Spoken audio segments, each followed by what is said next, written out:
Welcome back to your Monday Buckeye Talk. Doug Maurice and Nathan Baird on a Monday Madness, which means at the end, we're going to get into some what you're thinking, what you're eating, what you're watching kind of stuff. But we have two topics that we're going to talk about first. The second one will relate to sports betting and what should and maybe should not be allowed when it comes to certain college sports.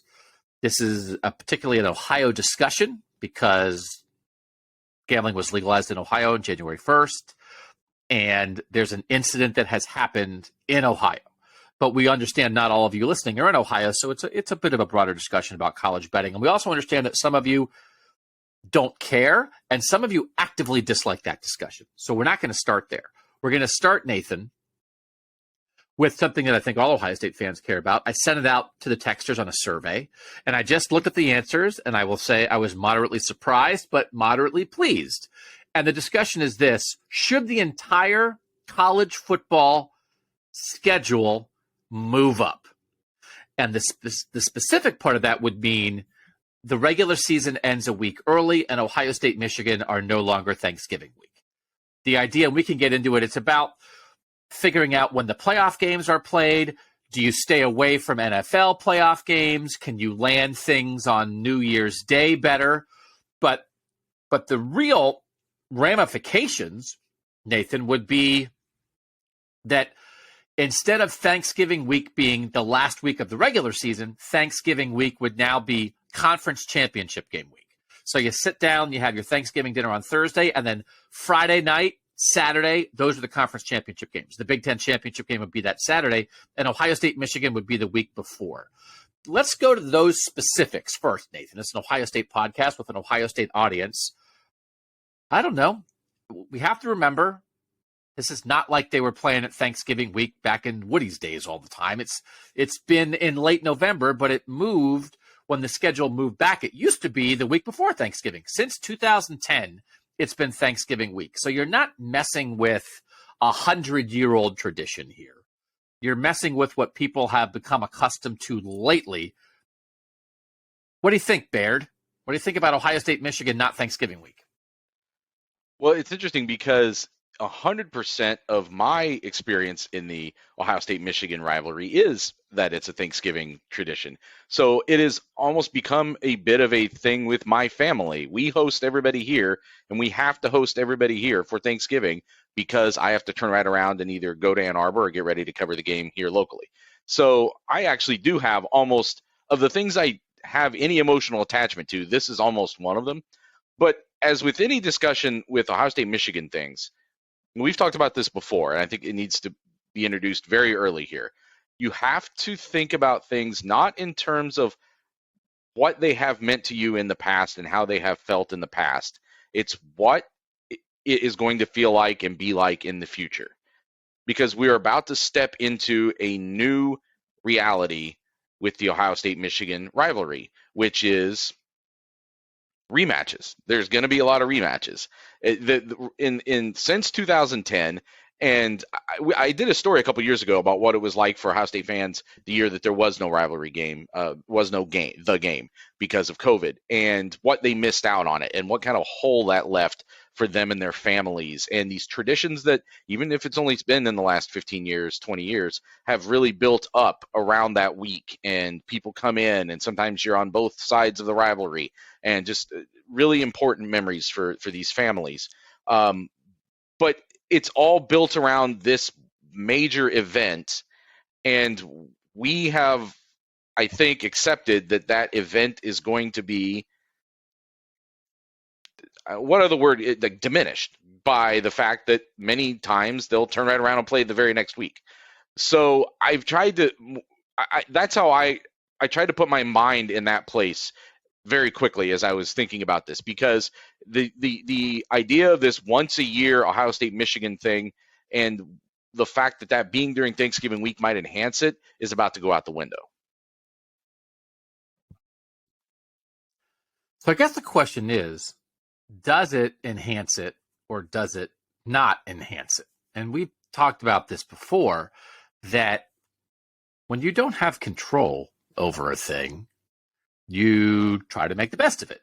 So you've taken, again, I bet, I am sure, you don't have to bet, there are people who would say, 2 of my 5 favorite days of the year, 2 of my 3 favorite days of the year, my 2 favorite days of the year are Thanksgiving Day and the Ohio State-Michigan game.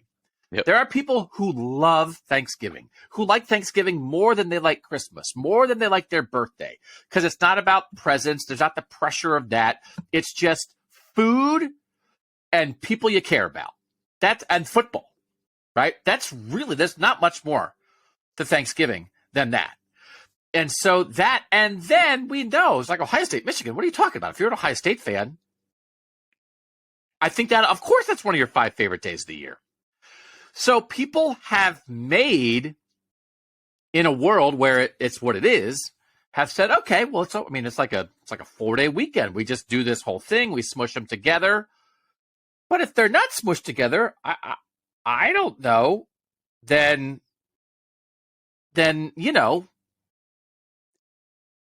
we'll separate them and we'll keep those 2 awesome days apart, right? So like that idea.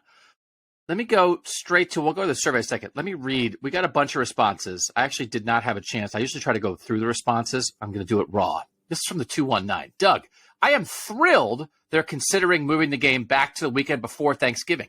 Our annual party for the game in the years before 2010 were jam-packed with visitors. Super fun. After Thanksgiving, more people had holiday plans and couldn't come. So there is this idea, Nathan, that if you sort of maybe end up spending Ohio State, Michigan Day with your Thanksgiving crew, cool. But also there's people who maybe it's like, well, I don't eat Thanksgiving with my friend Jill. I mean, Jill goes to her mom's house in Baltimore. So then, like, if it was the Saturday before, Jill would be front and center. Jill would paint her face scarlet and gray. Jill is screaming. She curses Michigan at every moment. I love when Jill comes over for Ohio State, Michigan, but since 2010, she's at her mom's and she can't come over.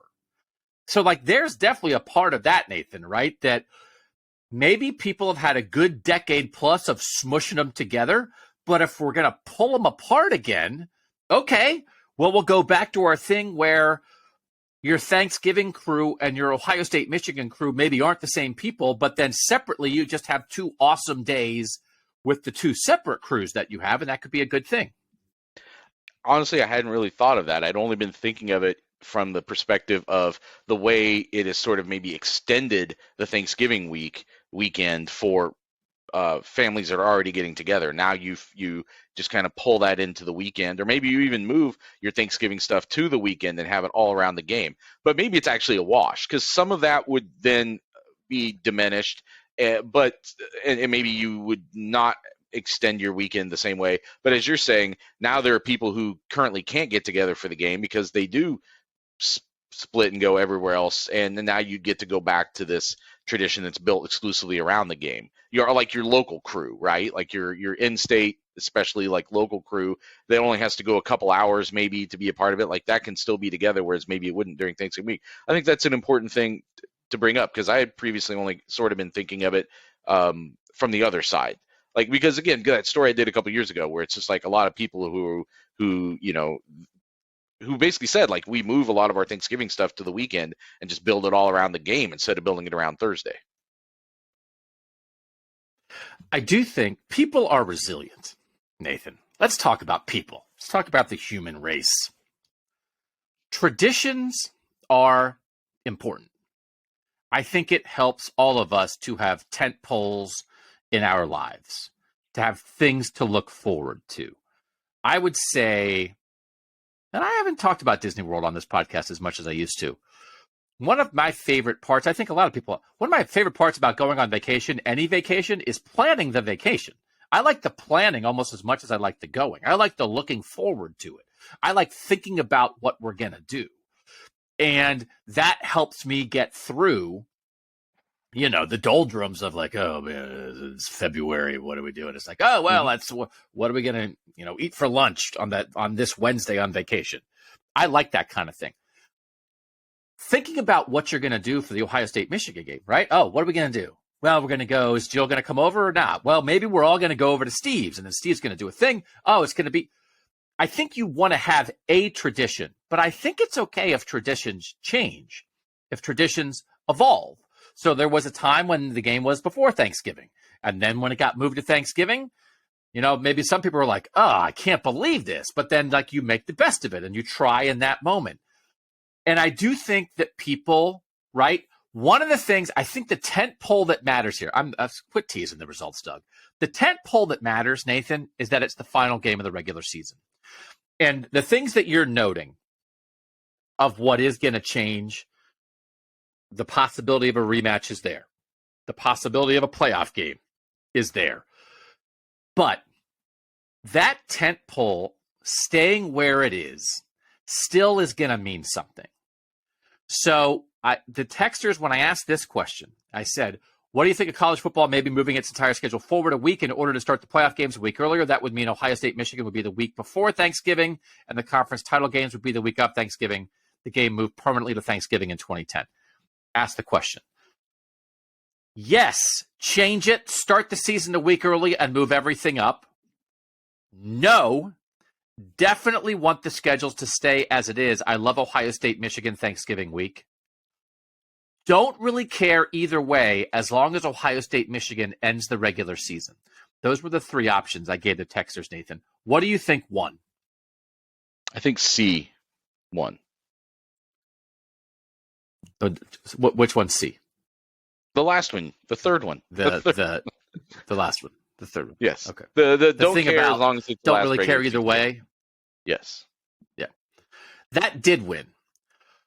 46% said, I don't care as long as it's the last regular season game. 43% said, yes, move it up. Only 10% say, no, don't move it. I love Ohio State, Michigan Thanksgiving week.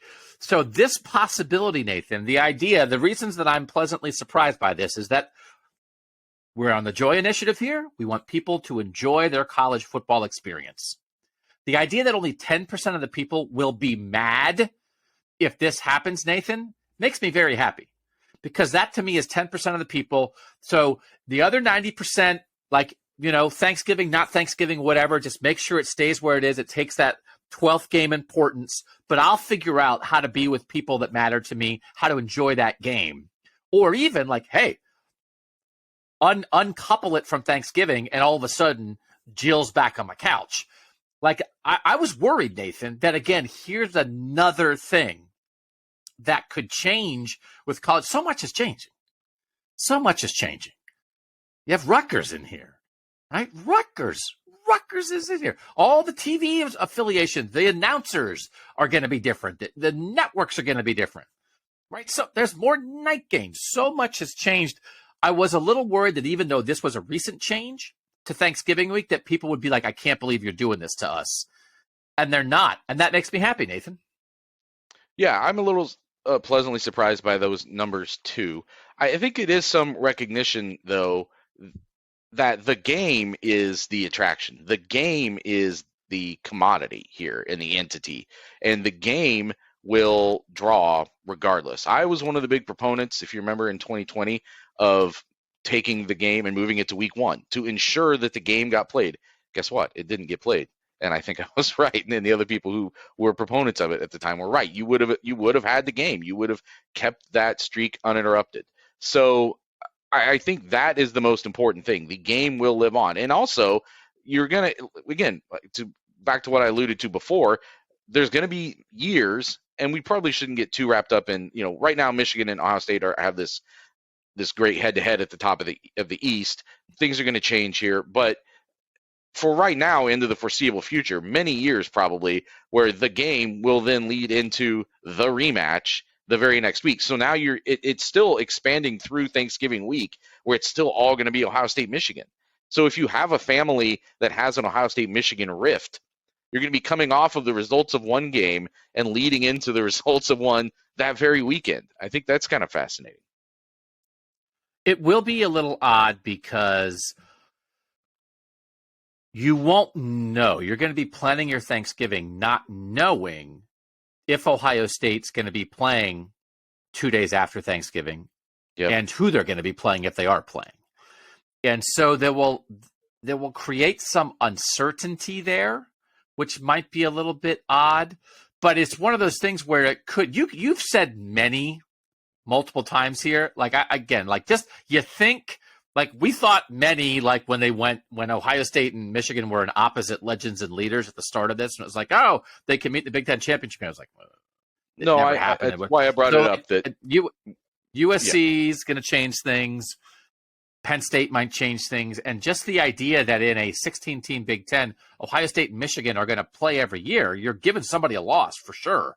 And maybe there's somebody else who has an easier schedule or an easier path, and all of a sudden, there might be somebody that if someone's taken a second loss in Ohio State, Michigan, maybe that team's actually better than Penn State or USC or Wisconsin or Michigan State, but they're not the second best team that gets in the title game. So anyway, But the idea, I also think that it adds, it's like, well, you play Ohio State, Michigan the week before Thanksgiving, that's certain. And then maybe you get a version of what you have now. Then maybe you get the Ohio State, Michigan Thanksgiving version. Maybe. It's like a Thanksgiving bonus. It's an extra side dish. You have turkey, you have sweet potatoes, you have mac and cheese, you have that casserole people in the Midwest eat. People eat the casserole. My wife eats green the bean casserole like with the soup on top. Green bean casserole. Yeah, the green bean casserole. And then it's like maybe, and then also maybe you have another side dish of Ohio State, Michigan too. So I think it can work out, and just let me run through a couple of these. I need Ohio State, Michigan the week of Thanksgiving. It makes the lead up and experience way more enjoyable. I head back to Cleveland for the holiday, and I love watching the game on Ohio soil surrounded by family from the 440. So that's the opposite side of that, right, Nathan? Yep. That's the opposite of, I like, it's sort of what you were talking about earlier. Hey, Doug, from the 808, really tough to answer that question. The traditionalist in me loved the game on Thanksgiving weekend. We were able to watch together with family as we are all now scattered across the country. However, the realist in me realizes that college is evolving in a better way with the 12-team playoff, and adjustments need to be made to make that happen. So I guess I would vote yes, but I don't love moving the game. Thanks for all the great thought-provoking surveys that you and the team provide. That's Craig in San Diego. Hello, Doug. Didn't the game always used to be the week before Thanksgiving, before the bye week was added from the 614? Yeah, there really is the tradition. When we're talking about like long tradition, it's that, because the bye week going from an 11-game regular season to a 12-game regular season. I mean, once upon a time it was a 10-game regular season. That kept pushing the college football schedule back, and this actually would be moving it generally, and I'm going to look for some more answers, Nathan. So maybe I actually think moving it up probably lands college football in its more natural state. It's one of these things when you have the World Series games in November, and it's like, are you kidding me? Do whatever you have to do so the World Series is never on November 2nd. Move it up. Either cut it or move it up. So, the idea that you kind of would settle everything, that conference championship games would end November rather than start December. And then it's like, okay, everybody's done by the end of November, and then the playoff is in December or bowl, right? I mean, I think there's some natural stuff to this. And again, everybody wants more, but I think college football's natural state might be the whole schedule moving a week earlier. Yeah, I thought about that too. And obviously, once you get into a certain stage of the playoffs, everything is just indoors for as far as where the games are being played. But I do think that there is something to be said for pulling college football out of the heart of winter as much as you can. And even if it's just by 1 week, I think it just feels right. It feels like there's a portion of the winter that is left for the NFL for good reason, and that college sports, college football needs to be pulled farther in towards the fall and the late summer. Now, one thing I will say, and this only affects 30 or 40,000 people, and it's only going to be occasional, but I'm sure there are people right now who are going through the scenario where it's like, okay, well, Ohio State, Michigan is a week before Thanksgiving, and then Ohio State, I'll get to go watch them. I'll drive down I-70 or whatever into to Indianapolis and watch them play that game. But that is not where that game is going to be played forever, we don't think. There's very likely that there, in the future, that game's going to be in Los Angeles or Las Vegas or somewhere else in the Midwest. Like, there's definitely some movement out there for that game to move at some point. So that's another thing to consider, too, that for Ohio State fans who want to attend the Big Ten championship game, that's always been a very convenient thing. And even if it were Thanksgiving week, it's still very convenient. You just drive there Saturday morning, you stay the night if you want to, you drive home Sunday. And now it could be a lot more complicated. But again, that's a small subset of everybody that roots for Ohio State football that's going to have to deal with that. And I do think, I mean, the one thing is when you have Ohio State in like playoff road games and that kind of thing, there's enough Ohio State fans that like, well, there's this group of thousands and thousands and thousands that goes to this game, and then this group of thousands and thousands and thousands goes to this game. But in a 12-team playoff, if the Big Ten championship game is in Vegas or LA or Minneapolis, wherever we think it's going to be, there's going to be much less impetus to be like, oh, I got to be there. It's like, why? Right. Because like they're probably in the playoff, win or lose, and wouldn't you rather prep yourself to get to a quarterfinal, right? Or to go, oh, they're going to, if they lose and they're the 10 seed, they're going to play at Georgia in a playoff game. Wouldn't you rather go to that than go to Vegas to watch them play maybe even Michigan again when you just watched it? So right. But again, the idea of like, we have to be prepared to change what we're used to in how we watch this team is just all part of this. So some people are more willing than others. When I lived at home with my parents, I enjoyed Ohio State Michigan week being Thanksgiving week. The shared week allowed me to talk about the game with my extended family leading up to it. As a married adult with a child, not so much. I have family members from out of state staying with us during Thanksgiving week, leading to too much enjoyment at one time. This is what we're talking about. It's too much enjoyment. 2 of the 5 best days. I would rather enjoy Michigan week as its own entity and Thanksgiving as its own entity. Why have 2 of the best events of the year at the same time? Thanks. That's Roger from Athens. That's really good. Roger from Athens. You crystallized a lot of what we just talked about. From the 740, Ohio State, Michigan was always the week before Turkey Day. No harm in going back to that. Agree. As a graduate of both West Point and Ohio State, that's pretty cool. I am all for this, which would allow Army Navy to return to the first weekend in December from the 614, excuse me. I can't enjoy my birthday or Thanksgiving because they are too close. If we lose, my birthday stinks. If Thanksgiving or my birthday are first, then they stink because the game is always looming. Move it. I hate it. I want the enjoyment of the holidays back from the 307. That's good. That's good. That's very good. As a nearly 50-year-old, I remember having the game a week earlier, and I have no real preference now. The reason it hurt us then was that the Big Ten finished before so many other conferences, and then the players were not as ready for the bowl games. There was all kinds of talk about this after the 41-14 debacle against Florida. This new plan would mean everyone shifts a week, so Ohio State would not be at a disadvantage. Jeff in Maryland. Moving the season up has no impact on me from the 330. So like that, I can't read everybody's, and I read them. We can't say them all in the pod. I love when you guys give us a sense of this. But the sense of this, Nathan, is I think most people are okay with it. So the bigger picture part of it, that the entire college football schedule would move up a week. There's this goofy week 0 thing they do now where a handful of teams play the week before everybody else. And as it stands, most of college football starts on Labor Day weekend, but there are some games the Saturday before. So you would get rid of week 0 and you just let everybody play that first week. So now Labor Day weekend is week 2 instead of week 1. It feels like to me enough people have become accustomed to like, why are you playing this a week earlier? Like Northwestern, Nebraska, and Ireland was a week earlier this past year. So you can't, no more week 0s. No more week 0s. If you're going to this and everybody starts the same week, no more, because you play like on August 8th? Because now we're week -1 or whatever. But if week 1 is just that earlier week in, like the last week in August, instead of like the first weekend in September, I think that's fine from that perspective generally of we're thinking about the beginning of the college football season. Is there any reason that we would not want college football to start a week earlier than it does right now?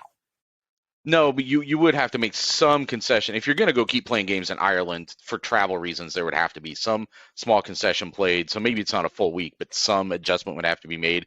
But no, I don't. I don't understand why they wouldn't just move it all up a week. Especially, it's not just moving it up a week for no reason. It's because you're adding things to the back end, so it makes sense to push it up and condense it a little bit, just to fit that in more favorably.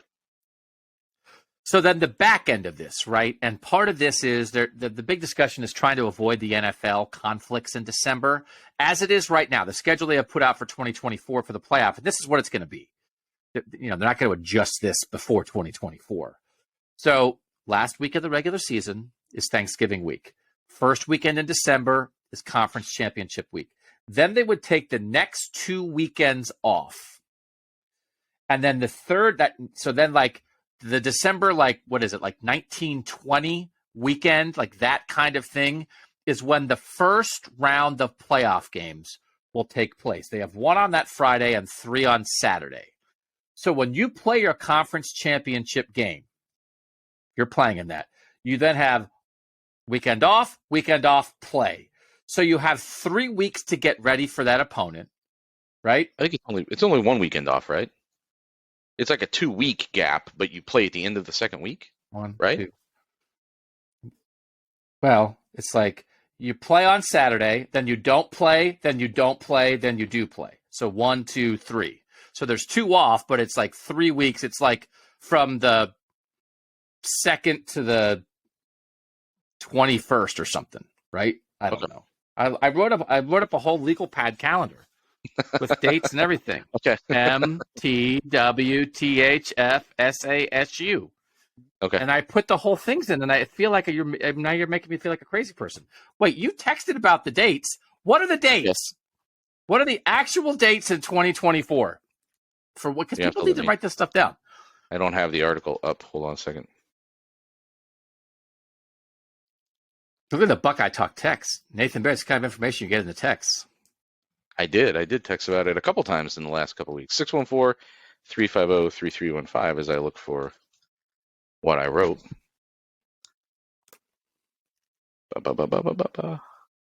Fascinating podcasting going on right here. I'm going to cut all this out. So 3, 2, 1. So the first round games would be played on the 20th and 21st in 2024. And that's a Friday and Saturday, right? Right, but what I was saying is, aren't the conference championship games will be played on the 6th and 7th, right? Are they? Is that right? Isn't that the week after Thanksgiving? On Thanksgiving. Now we're looking up when Thanksgiving is in 2024. Yeah, the 28th is Thanksgiving. So then the following week would be the first week of December. So the 6th and 7th. 7th would be the Big Ten championship game. And then they'd be playing on the 20th and 21st. There's only a 1 week gap. Oh. A full, you know what I'm saying? I added a whole extra week in the month of December that year. Because it screwed me up because Thanksgiving's so late. Okay. Yeah. All right, so there's only 1 week off. So you have to have at least 1 week off. So you only get 1 week off, then you play, and then you would get like another week off, and then you would play the quarterfinals on New Year's Eve and New Year's Day. And the bottom line here is they would like to get, with the moved up schedule, where the semifinals would be on New Year's Day, not the quarterfinals. So you're trying to squeeze in a whole extra round before New Year's Day, which means you've got to move the whole schedule a week forward. So I do think, and then once you get into, you kind of know what the bracket is, right? You've got to sort of give teams like a little, like you have to have the week off. That's not 2 weeks off. It's 1 week. You have to have the 1 week off before the first game because it's like, hey, we just figured out who we're playing. But now we know what the bracket is. So if you play and then you play the next week, like that's more normal. That's okay. That's how the NFL does it. So I do think in the end, and then they're trying to stay away from some NFL stuff. And if you do the semifinals around New Year's Day, that's like the last week of the NFL regular season. The NFL's not in the playoffs yet. Around New Year's Day, they're not in the playoffs yet. So you could get everything done except your championship game before the NFL playoffs start, and then you could just drop the championship game in midweek wherever you have to avoid the NFL. So the bottom line is you would be trying. Now, there might be regular season NFL games late in the year that you're bumping up against, but okay. But you're going to avoid the NFL playoffs. You're going to get the semifinals on New Year's Day. That's not what it's going to be in 24. It's quarterfinals New Year's Day in 24, the second round. But do we think that generally, Nathan, is a better schedule? Move it up for college football at large. Move it up, start it a week earlier, get done, conference championship games week of Thanksgiving. Then the playoffs can start. You can basically do all the playoffs in December, semifinals around New Year's Day, and then one more championship game on like January 12th or whatever. Yeah. Is that where they're going to get and where they should get? That you basically be fitting it into the calendar we have right now. And to me, right now, what they have, where you're playing the championship game around then that second weekend in January, is that even feels like it's pushing it a little. Like that's almost the extreme boundary to me. The idea that you would not actually be playing the championship game for another like 10 days beyond that, that's where it starts to feel a little bit unwieldy. Like maybe you've sprawled a little bit beyond what is natural and what you really need to do. I don't think you lose anything by moving the whole calendar into week 1 or what is week 0 right now and just pushing everything up. I don't think you lose anything, and I think you might gain by, again, avoiding some of the head-to-head stuff that they're going to be looking at right now as it pertains to going up against the NFL. Because as popular as football is, depending on the matchup, the NFL is going to potentially overshadow what you've got going on at the college level and some of those head-to-head games. So the schedule they have right now, the championship game for the 2024 season, right? For the 2024 season, which will be the first one of the 12-team playoff. Championship game right now is January 20th. And then January 20th, 2025. Then for the 2025 season, it's January 19th, 2026. That's just like a week later than about they are now. You just slide everything up. You're just jamming in extra playoff weeks. But I think they'd rather keep the championship game around where it is now, which requires moving up the whole. I think this is where they'll get to. Like we're having a theoretical discussion. It's been leaked and discussed because I think they're trying to prep people for what this is going to be. So my advice for Buckeye Talk listeners, after that enthralling discussion about does Doug know how to make a calendar, in the end, for now, right, for another year or two, it's going to stay as it is. But I would prepare yourself for 3-4 years from now. The new normal will be the college football season starts a week earlier. Ohio State, Michigan is the week before Thanksgiving. Conference championship games are the week of Thanksgiving. Most of the playoffs take place in December. Semifinals around New Year's Day. National championship game around like the 10th, 11th, 12th of January. Okay. Mark your calendars 4 years ahead because there's nothing. I mean, what's better podcasting than everybody pull out your 2027 calendars? Ready? Let's mark it down. I will say, Nathan, one of my favorite Christmas gifts every year that my wife gets me, and I get different colors, is this very nice, like leathery calendar book that I have every year that I write down my whole life in this book. I write down when the games are. I write down mostly that. It's just mostly when football games are played. And then the days when my children will choose to talk to me. But I do love my calendar, and I collect them. It's a mini diary. So are you still a hardback write stuff down guy, or are you completely, I just type stuff into my calendar on my phone and that's it? I'm a mix. People probably notice this room. This is where I often podcast from. I have one of the flat desk calendars in here, but it is on. It's on January 2022. So I got one, and then I wrote a bunch of stuff on here and just kept taking notes on here, and I don't think I ever got to another month. But that's because part of the thing is this may not be where we're trying to set up like some permanent office spaces in the house for myself and my wife. So I will probably have one of those in the future. But I've also got much more into the digital ones that are on my phone, whether it's in my mail or the one that just comes on your iPhone or whatever, because then they send me alerts. That's the important part. Because if I write it down, it's written down somewhere, I forget to go look at it. But if I send an alert, it's a much easier way. Like I've got someone there shoving me in the back saying like, hey, don't forget, you've got to do some meeting in 15 minutes. Yeah, for my meetings and like when we're recording podcasts and stuff, that I do in my phone. For like the bigger picture things, I like to write it and have it in my book. And I also do keep track, and I'll ask it now. I'm not really asking it yet for an answer, but I've always, since 2013, I write down how many hours I work a day and how many hours I work a week. And probably for the last 3 years, I write down how many hours I sleep every night, and I track my weekly work and my weekly sleep. And I'm always wondering, does the average person in a week work more or sleep more? Because depending on the week, depends on, for me, which one is more. You know what I mean? Because, not that we all work 5 days a week. Some of us work 6, some of us work 7. Maybe you're on a 4-day, 10-hour shift or something, and a lot of jobs are malleable and those kind of things. But if you kind of work, 8 hours a day, 5 days a week, and that's 40, but you sleep 6 hours a night, 7 days a week, that's 42, but you worked overtime this week, or you just don't get paid for overtime, but you got to work more, right? I aim to sleep more than I work, but there are many times when I work more than I sleep. Do you think that's interesting, or am I just a crazy person?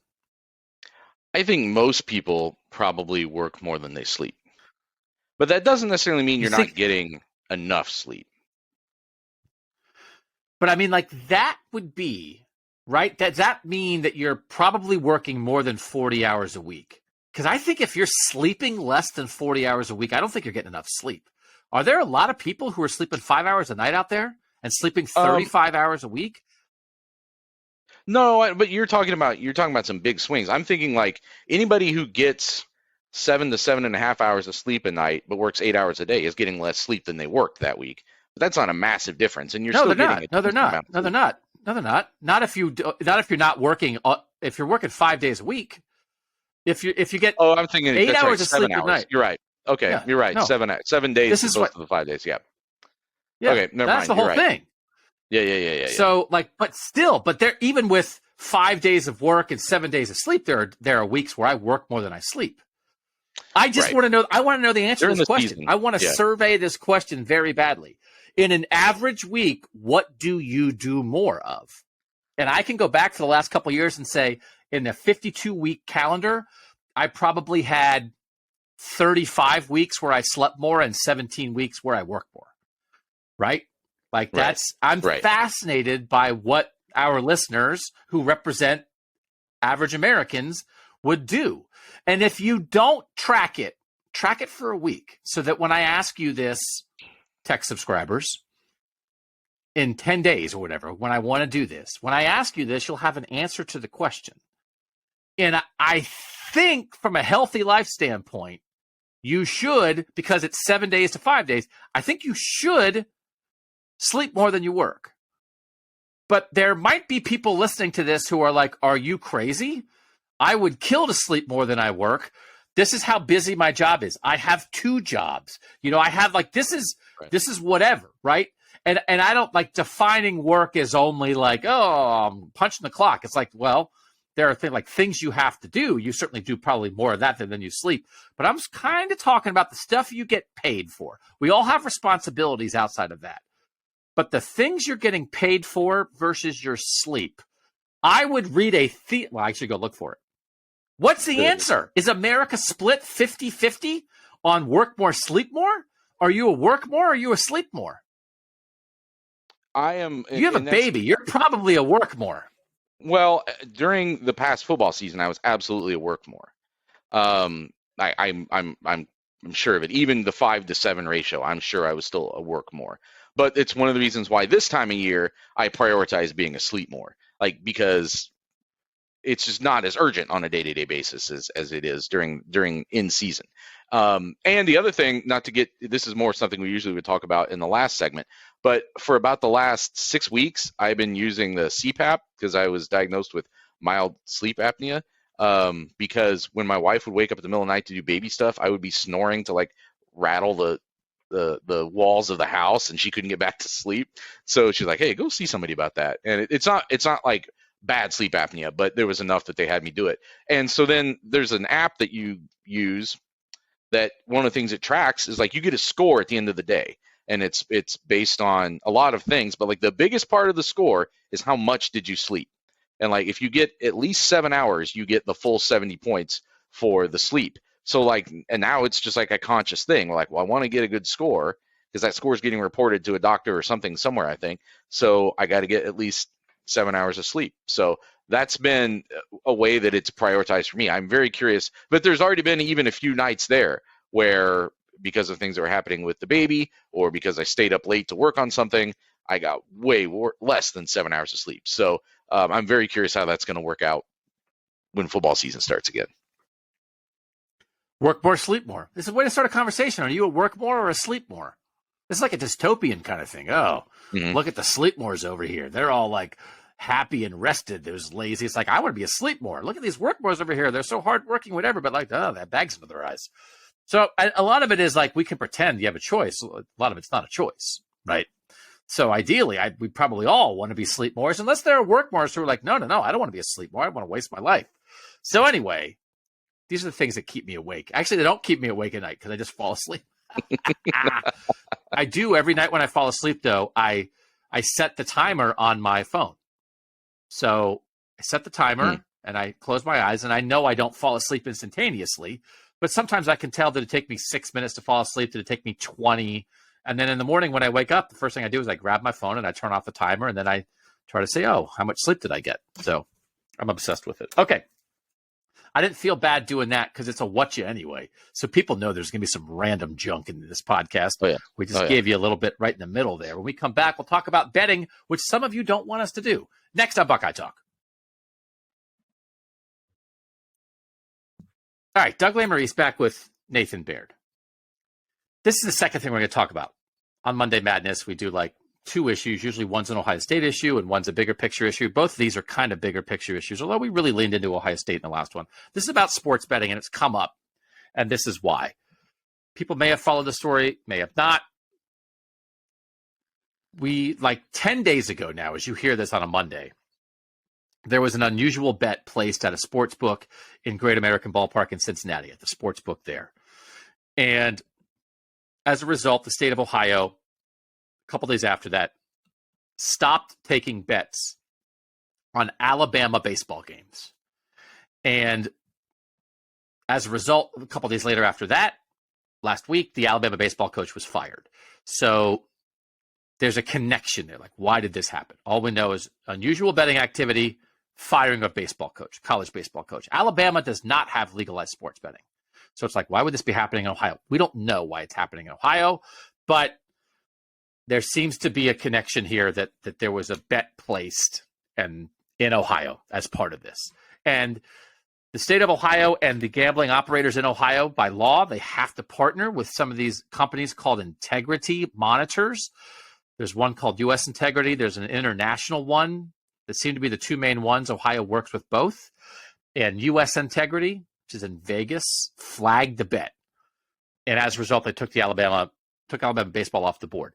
The second layer of this, Nathan, is that as I was reporting on this, I talked to people and came across documents that showed when Ohio legalized sports betting, there was a debate in Ohio about whether college sports should have betting on them or not. It's like, okay, we're going to do this.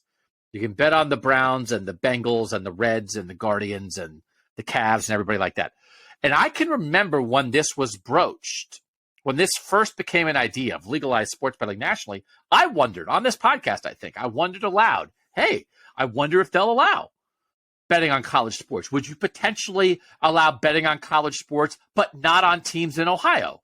In Ohio, you can bet on USC and Texas and Florida State and Michigan, but you can't bet on the Buckeyes. I wondered that out loud. They allow everything. I talked to a state legislator about this. There was a discussion. Some of the colleges in Ohio said Ohio shouldn't have college betting at all. Ohio State, and there's a letter to this effect in the documents related to this discussion. Ohio State's place was okay with football and basketball, but let's not have it on the smaller sports. We don't, and mainly Ohio State's point was, if you're talking about like individual athletes, especially on smaller teams, there's college tennis betting that's out there. You can find it on an app. There's college lacrosse. There's college baseball. These lower, under the radar sports that have a smaller number of players, and you could potentially set them up for like somebody makes a bet and a tennis person loses a match, and now there's a bettor who's like angry at an individual college tennis player for what are we doing, right? And so we have a college baseball betting scandal now. And it could have been stopped. If the Ohio legislature had done what Ohio State said, if they had done what a lot of the other colleges said, Ohio would not accept bets on college baseball. So it was a non-starter to say you can't bet on the football Buckeyes, you can't bet on the basketball Buckeyes. That just was never going to happen. In the end, what the bill in Ohio did was allow the Ohio Casino Commission to make the ultimate decision. They legalized, the legislature legalized sports betting, and they empowered the Casino Commission to decide what that meant specifically. And basically, the Casino Commission said, we can do anything. Like if there's a market for it, we'll do it. The legislature could pull that back, Nathan. They could take that power back and say, hey, we're going to pass a bill that says legalize pro sports betting, legalized on college football and basketball, but not legal on any other college sports. They could do that tomorrow if they wanted to. And I think they're going to think about it. So the question is, first of all, how much do people care about this? I don't know. There's an Ohio angle to this thing. The idea that a college coach has been fired at a major athletic department. Alabama sports is as big as it gets. And by the way, SEC baseball, pretty huge. This is not like, it's baseball, nobody cares. In the SEC, they really care about baseball. This is kind of big. What do you think, Nathan? And I don't know if we're going to pretend to legislate for the entire country. So let's talk about in Ohio. Because not to be a jerk about it, frankly, on an issue like this, I'm not so sure that like what we say might not matter a little bit. We're experts on this. The state legislators, a lot of them aren't. They're going to vote on it. They could vote on it. So, hey, I heard on Buckeye Talk, these guys said, you know what? It's fine. Keep everything. Or these guys said, you know what? They really think you should pull back. What do you think, Nathan? Should there be any limits to the type of college sports that can be bet on in Ohio? So we are still finding out some of the facts of this particular case.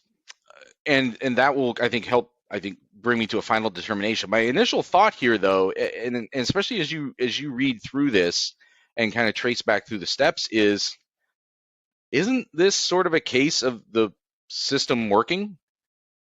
Like a bet came in, there is oversight, it was flagged, it was researched, they were able to surveil the person who placed the bet, and have I seen like based on video evidence, there's been reporting that based on the video surveillance of the casino, they can tell that the person placing the bet was talking to the Alabama baseball coach, which would insinuate that maybe he was on like FaceTime or something. ESPN did report it. There was some kind of contact that they've been able to prove or at least allege. So to me, like, this is the idea that you're going to have a smooth ride with gambling is a little bit naive.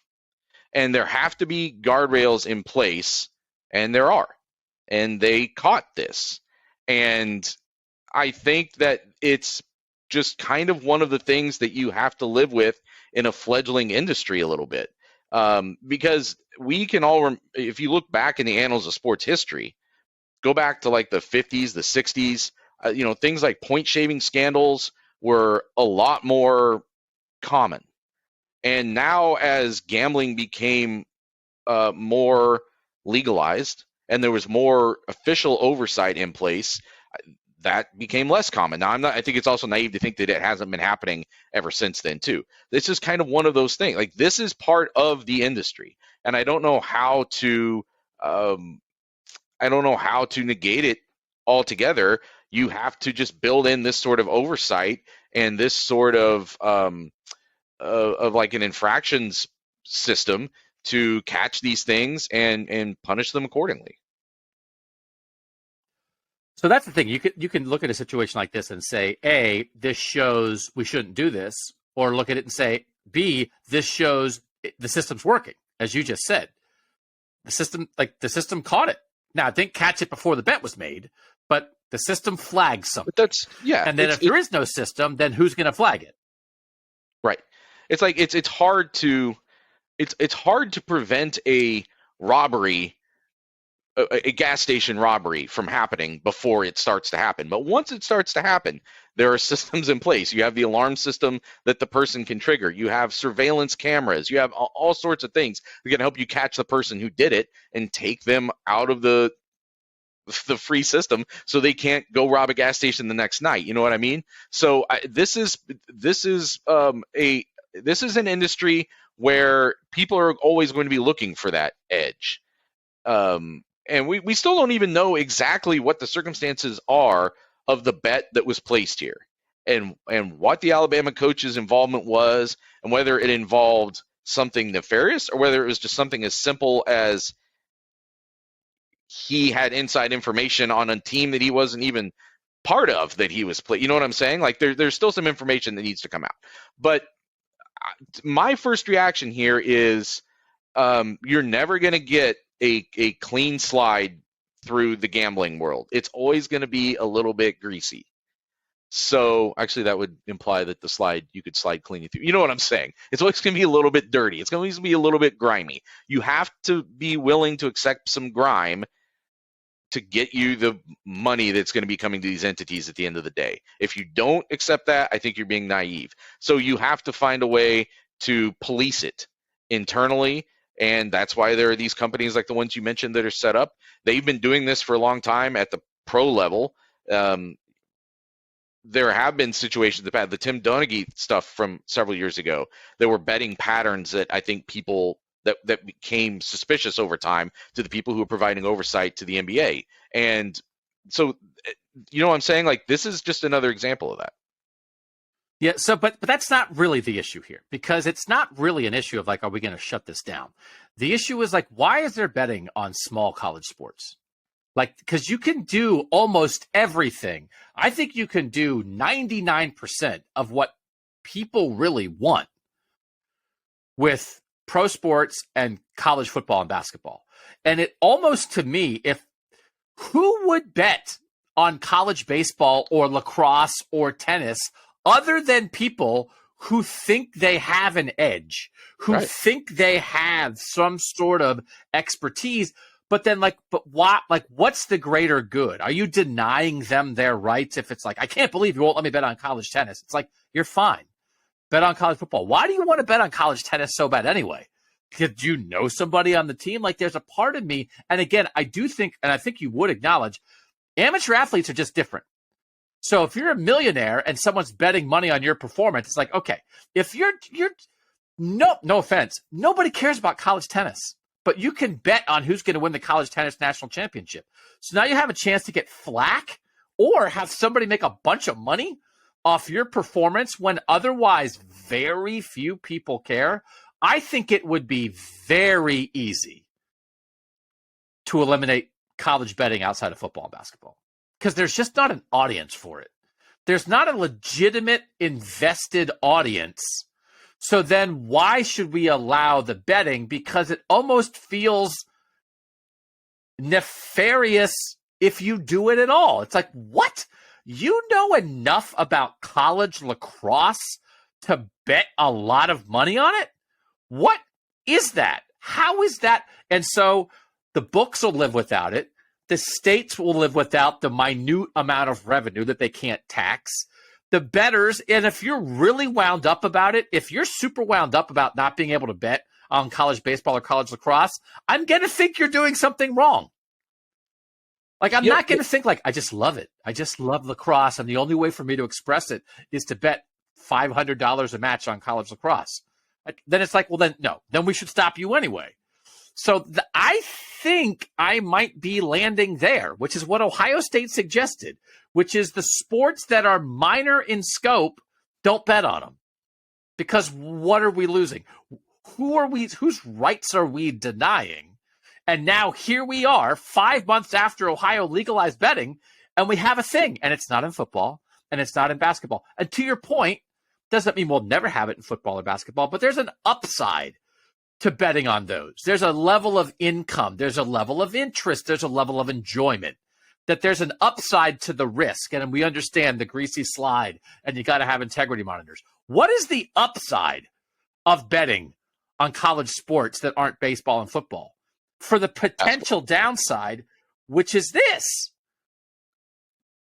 What's the upside? What are we losing if we said, nope, we're out?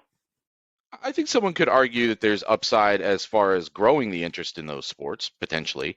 But I think you'd also be talking about, again, we need to be a little bit careful here. Football and basketball, the level of interest in them are so far above everything else. Then you have another section of sports, and that includes women's basketball, volleyball, which is huge some places, and then probably baseball as like the next one that are have a different level of popularity depending on regionally mostly where you are, and then you start to trickle down towards more things like tennis that are very much not national college tennis. Like I can't even tell you who the national college tennis powers are. It's probably like Florida and Stanford and I don't know, places like that. And I think there's some good Big Ten programs in tennis as well. Ohio State has had some tennis. You didn't listen to the Ty Tucker podcast. I didn't listen to the Ty Tucker podcast. I know there are good Big Ten programs, including Ohio State. But you know what I'm saying? So that would be, because here's the thing. It's like they're all amateur sports technically still at the college level.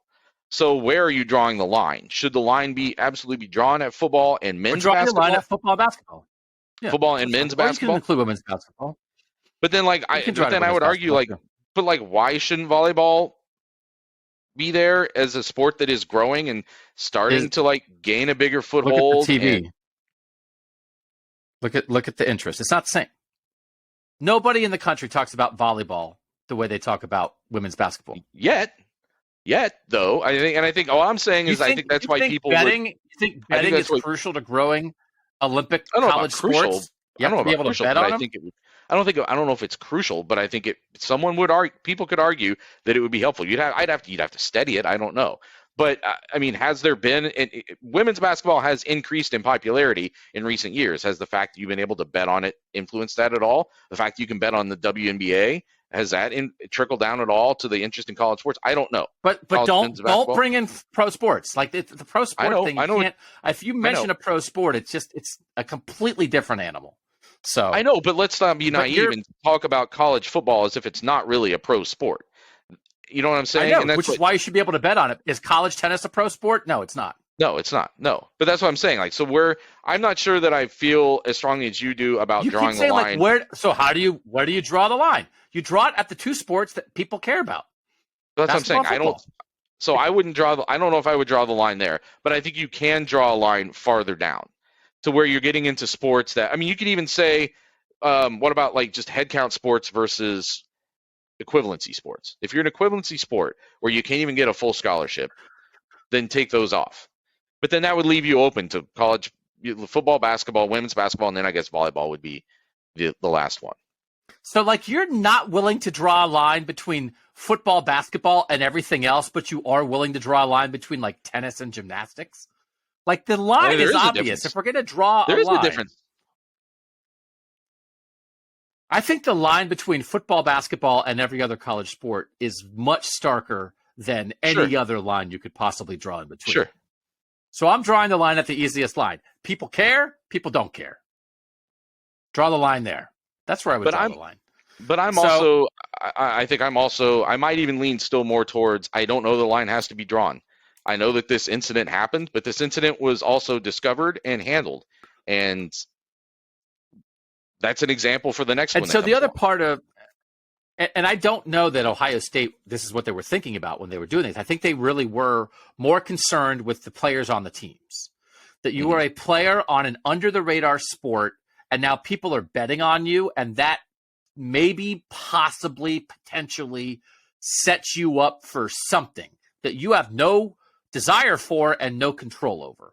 And you're not getting the, hey, there's 100,000 people at our game. Hey, we're on CBS for March Madness. It's like, you're not really getting that much attention, but you might somehow get negative attention related to gambling if someone bets on you and gets mad. But you're not getting the other part of it, right? You're not getting the good attention. So I think so beyond the, hey, did they catch somebody or not or whatever, like, do you think that's a reasonable argument? And then if we're going to draw an attention line, you could draw a line after basketball and football, and then nobody else matches that. And we're not going to, the answer is not, well, if your sport draws more than 8,000 people, then you can bet on it. Like, it's popular or it's not. Do you think that should matter in the discussion?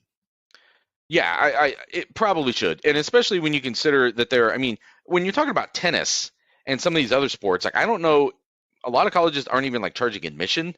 So like, is there going to be like, can you bet on like a college cross country race where they just let anybody walk in that wants to see the race or whatever? You know what I mean? Like, but that to me also is, why is there even a betting market for that? Like, if I was someone potentially betting on something, I would think, oh, like, what is like the easiest thing that could possibly be fixed? Like the number 5 singles match in a tennis match, the number 5 singles thing that may be completely have no effect on the overall team score of the match. Like, somebody couldn't get to somebody there and manipulate the results of that to favor a bet that I want to put down like that. What point are you making? What point are you making? Saying that's right. I'm so you shouldn't have college tennis betting then. I'm saying the smaller you get, the more open they are, more easily accessible they are. But that, to me, that also should be a deterrent in the first place for someone placing the bet. No. No, I think people think, and I think Tishu would tell us this, sometimes I think the less common knowledge there is about things, the more you feel like you can get an edge. But that's different. So that's sometimes different. That's different because, like, a couple of years ago, I know that there were people who were doing very well betting on WNBA because they got ahead of where the books really were, and their analysis had gotten ahead of where the books were, and you could do very well betting WNBA stuff because the books weren't sophisticated enough yet. That's different than what I'm talking about, which is there just isn't, the market is so small on the outcome of a college tennis match that it would seem to be the one that is the most, the one that could be the most manipulated, the one where something nefarious could be going on. So why would I be betting on that? It would seem the most corruptible. Okay, now I'm bored. So what's your vote? Your vote is keep it as it is. Everything's on the table as long as there's a market for it. You would not change the law in Ohio at all? Not at this point. I think that, again, I sort of lean towards this was an example of the system, being triggered, working, and I want to see more evidence that there's something here that is causing harm. So the texters, I gave like the two, if you're just on either side of this, I'm just against all sports betting. Like, I hate this. I hate what it's done to sports. It's everywhere. 10%. 10% just are against it all. So it's like, well, the specifics of this is like, I don't care about specifics. I don't like any of it. The other side is, I'm good. Bet on everything. Legalize sports betting. It's fine. It's regulated. It's taxed. There are procedures and safeguards in place. 49%. So that's 5 times as many all for as opposed to all against. And that's half the people who are just like, and that's more than half the people who think it should be allowed that think just let everything go. There's no differentiation. I'm not worried about any of this stuff. I'm fine with betting on pro sports, but I think all college sports betting should be banned. That's 14%. So that means no bet on the Buckeyes at all. No college football betting, right? I thought, and maybe it's counterproductive to making money. Like, you can bet on all college sports, just not the ones that are in your state, which is like, and again, this example of this is Alabama doesn't have sports betting. So it happened in Ohio. So that wouldn't have taken care of this, right? So there was a part of me that just thought that, but But it's like, oh, what's their sports betting? It's like, oh, cool, I can bet $5 in the Ohio State game. It's like, well, actually, you can bet $5 in any game except the Ohio State game, and except Cincinnati and Miami and Toledo and Bowling Green. And it's like, well, then what fun is that? It's like, I know. So that probably is. That's where 5 years ago. That's where what I first thought. But actually, that probably doesn't make sense, because then somebody who lives in Massachusetts but's an Ohio State fan could bet on Ohio State just because it's not in their state. Because it's like, if you're in the state, you can like walk down and like influence the game somehow. So I get it. But anyway, no college sports betting at all. That's just anywhere. We bet on pro sports in America. We don't bet on college sports. 14%. I am fine with betting on college football and basketball, but I think other college sports betting should be banned. 26%. So that's a quarter of the people, Nathan, which is not nothing. And again, I have to decide, but I'm open to that because it's what I outlined. It's just like, I don't know what, if you said we're banning everything other than football and basketball, I just don't know what you would lose. And maybe you would just preemptively protect some of these athletes, and you would have, this wouldn't have happened.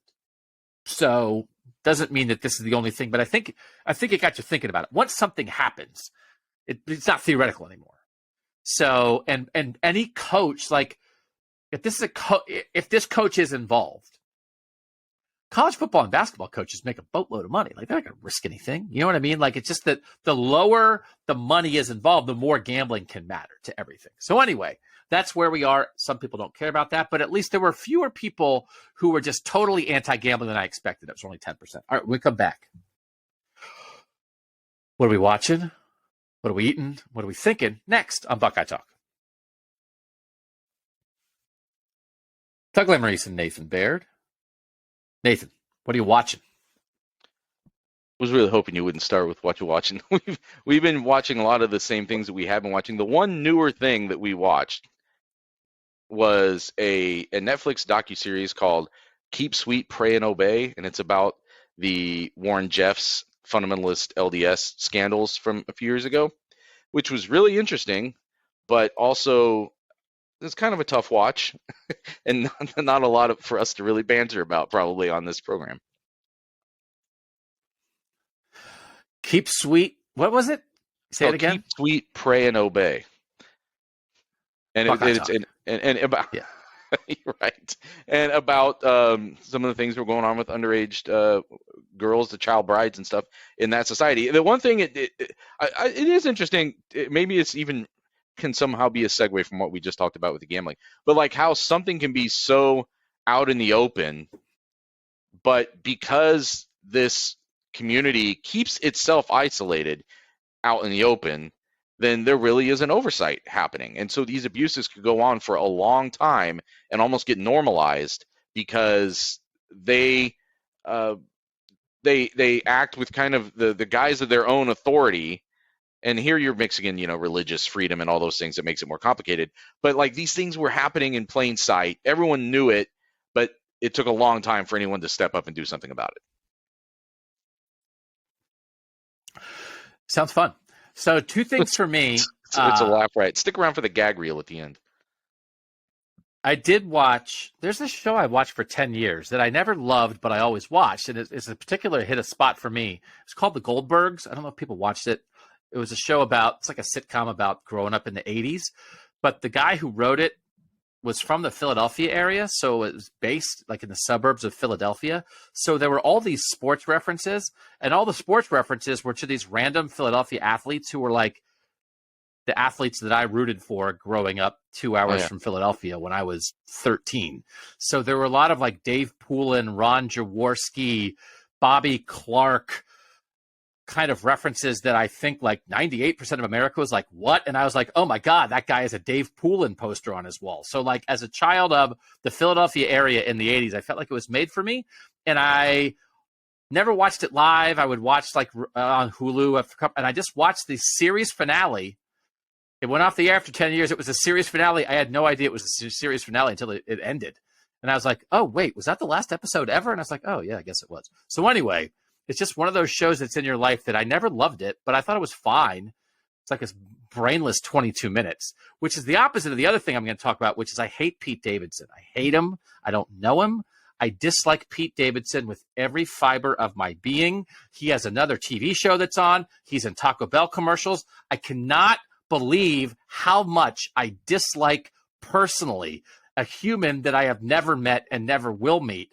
And I understand why I do, because I just think he's a slacker. And it's not that I hate the generation below me, it's that I hate slackers of all generations. And that he is a monotone, ding-dong, stupid slacker who has never said anything funny that I have ever heard on Saturday Night Live or anywhere else. I know he did a movie that I will never watch. I hate him. I hate that slacker, and he's everywhere. And it absolutely befuddles me that anyone could possibly find that monotone ding-dong slacker either slightly entertaining. The appeal is absolutely, positively beyond me, but he's everywhere. And it's not like Elvis, oh, that guy swiveling his hips. He's nothing. He's a blob. It's not that kids today, I don't know what he does. He just exists. Sorry, what's the show about? Just Pete Davidson existing? Oh my God. I hate him. There's nobody in entertainment that I dislike more than Pete Davidson, and I cannot get away from him. Nathan, do you have any thoughts on Pete Davidson? So some of his stand-up that I've seen, I think, was funny. I don't watch Saturday Night Live religiously anymore. When I have seen him there, I have the same problem I had with him with Jimmy Fallon, which is I don't like guys who crack up all the time in sketches. Like, I feel like he breaks all the time in sketches. And it's like, be a professional and like get through it. Jimmy Fallon was awful at that. I thought Jimmy Fallon was one of the most overrated Saturday Night Live performers of all time. And now the Pete Davidson commercials, I have definitely come to grate on me because all of them, and there's some on the radio too. It's like he's mailing it in from the first syllable that comes out of his mouth, and that's where that slackerness comes in. And you're just like, well, I'm already bored of this thing you're trying to sell me, and you're on all these commercials now. So I definitely get that. I did actually like the movie that he did. It was a Judd Apatow movie. Bill Burr was in it. Marissa Tomei. I thought it was pretty good. I think it was Marissa Tomei. I think he's mailed in his whole career. Oh my God. You eating anything? So we had our son's first birthday party last Sunday. Had a bunch of people out to a park, and we had just sort of like sandwiches, and we got the big like value pack of chips from Costco. And there's some kids there, and I'm sitting down with some friends of ours, and they're like 4 or 5 year old, and she is eating. And I've never really thought about food this way, but she was eating her first bag of Cheetos. And like to get to experience someone experiencing Cheetos for the first time, because it's a very like singular food experience in a lot of ways. I actually think there were 2 young girls, one is even younger, at this party who were eating their first Cheetos. And they very much wanted a second bag of Cheetos after having their first little bag of Cheetos. So to help someone like cross that important barrier in their life was a special little moment. Look at you, little Cheetos dealer there, getting them hooked. Oh, yeah. I would watch a 90-minute movie that was called First Bag of Cheetos, and it was just a compilation of people from all around the world. Maybe they're young, maybe they're older, and they've just never been exposed to it. Maybe they've tried to eat healthy and they don't do it. But the only qualification is here are 200 people consuming their first bags of Cheetos and the reactions to that. It's a great movie, as long as Pete Davidson's not in it. So I have reached the point, I like to acknowledge my old personness. I have reached the point where one of the highlights of my week is to go to the grocery store and go in the frozen dinner aisle and look for the frozen meals that are on sale that I'm going to buy myself to make in the microwave for lunch. And the joy that I get when like the lean cuisines are $2.99 and it's one that I like is, I don't know. It's like Disney World #1, lean cuisines on sale #2. And I'm looking at the ingredients. I'm checking the carb count. I'm comparing what the price is per ounce between this brand and that brand. And, oh man, they had a sale on these guys, but now they've been picked over. And, but the absolute, and my mom, who's old, has said this. She liked going to the grocery store with coupons and stuff because she thought it was like a treasure hunt. Like you're trying to find bargains and stuff. And so I'm treasure hunting in the microwave meals aisle at the grocery store. And they're good. It is remarkable. Again, I just think I am always enamored with what I think prices should be on things, and that you can get like a full. It's like, okay, what's in here? All right, there's a chicken. All right, so someone had to raise a chicken, catch a chicken. Well, I guess you don't have to catch it. You put it in one of those barns, and they live a terrible life, and you kill it. Mm-hmm. Cut up a chicken, depuck a chicken, cut it up, then cut it up into little cubes, and then cook it enough that you could put it in this microwave. All right, there's chicken in there. All right, there's a pepper in here. You had to grow a pepper. You had to pluck the pepper. Now you had to chop up the pepper. What else is there? There's a little bit of rice. You had to grow now it's in a plastic little bowl. Someone had to make a plastic bowl. There's film on top of it. Someone had to make the plastic film on top. Then there's a cardboard box that holds it all together, and it's $2.99. All the work, all the things that went into that, and it's $2.99. How is that possible, Nathan?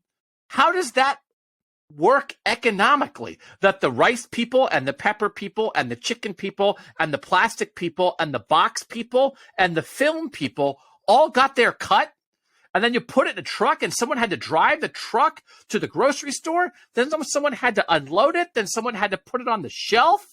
Then you had to pay for the lights in the grocery store. There's rent for the grocery store building, and there's enough in that $2.99 that everybody involved gets a fair cut for my happy little lunch. It doesn't make sense to me. How is that not $9? Well, I don't know what you consider a fair cut. The people who are picking the vegetables might not think they're getting a fair cut of that. But it's bulk, right? You're buying in bulk. You're not making the one meal that is like waiting at the grocery store that's reserved for Doug Lesmerises. You're making like a million of them, and they get distributed all over the country, and you just happen to go pick one of them because that's how many. They're buying in bulk. They're creating in bulk. Might also say something about the quality of the ingredients in those, but you don't have to think about that. But they're good, man. And there's a sauce. They have a sauce. What about the sauce person? Someone's stirring up the sauce. There's multiple ingredients in the sauce. The sauce should be $2.99. Anyway. All right, so we kind of did a thinking already because we like kind of interrupted ourselves and talked about calendars. So do you have anything else that you saved up for what you're thinking? I actually, and I never have a what you thinking, but I did have one this week, and it's another kid thing. But my mom was like the sweetest person in the world. Former kindergarten teacher, does Sunday school and stuff. Just a sweet. Oh, my mom was a kindergarten nice teacher too. Yeah, I didn't know that. For many years, and she got my son for Easter a little pink bunny, and has a little thing that you turn on, and it like hops and makes this like whatever they think a bunny noise is.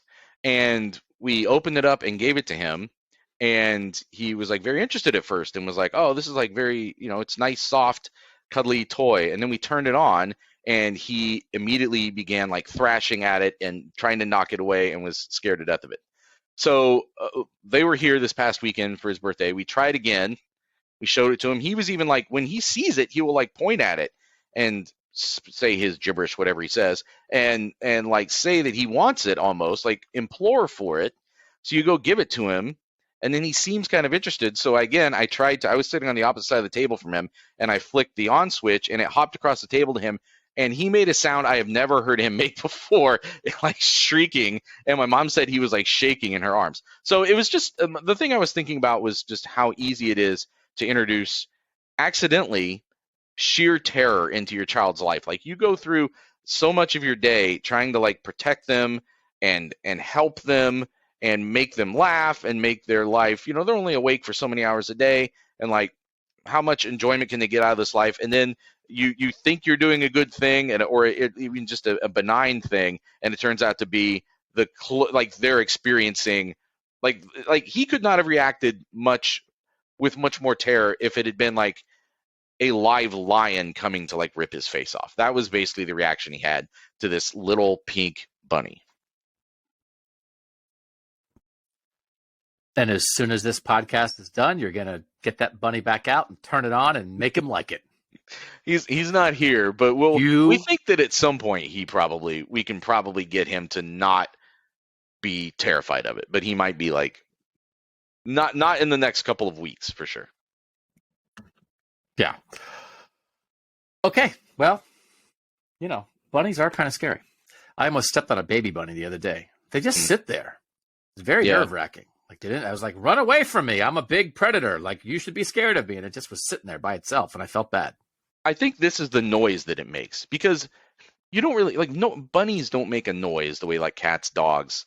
So they have this mechanized robot squeak thing that this bunny does, and I think that's what makes it truly terrifying for him. I think if it was silent, then I think it might be okay if it was just hopping over to him. But because he has other things that move around, but I think it's the sound that is truly terrifying for him. We'll find out someday. His therapist. This is an opportunity for you, because you could get the bunny out and then beat it to death with a baseball bat in front of him, and then he'd be like, "Dad's here for me. Yeah, exactly. Dad protects me." Yeah, that's an interesting thought. Maybe seize on that before your wife does it. You're gonna get home and your wife's gonna have the bunny out with a hammer and be like, "I'm doing it." Okay. Yeah. Thanks to you guys for listening to our ramblings here on Buckeye Talk.